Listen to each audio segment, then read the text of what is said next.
ఫీవర్గా ఉన్న చిన్ని బిడ్డకి నాన్ వెజ్ పెట్టొచ్చా అంటే పెట్టొచ్చండి. దానివల్ల ఏమి ఇబ్బంది లేదు.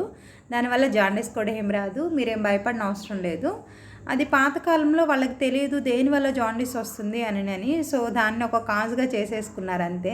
దానికి మనం ఏం భయపడిన అవసరం లేదు. ఇంకొకటి ఏంటంటే ఈ నాన్ వెజ్ ఏ రూపంలో ఇస్తున్నాము అనేది మాత్రం ఇంపార్టెంట్.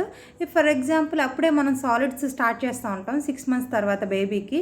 సో తనకి మాత్రం సూప్స్ రూపంలో ఇస్తే సరిపోతుంది.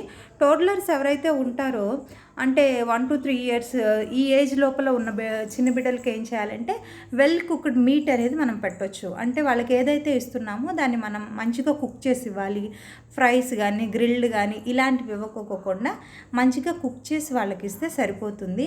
అయితే అది ఎక్కువ మోతాదులో ఇవ్వకూడదు. ఎందుకంటే ఫీవర్ టైంలో వాళ్ళకి ఈజీగా డైజెస్ట్ అయ్యే ఫుడ్ ఇస్తే బాగుంటుంది. కాబట్టి మీరు కొద్ది మోతాదులో ఇవ్వచ్చు. అందులో నాన్ వెజ్లో ప్రోటీన్ కూడా ఉంటుంది కాబట్టి నాన్ వెజ్ అనేది ఇవ్వచ్చు. దానికేం భయపడిన అవసరం లేదు. Thank you.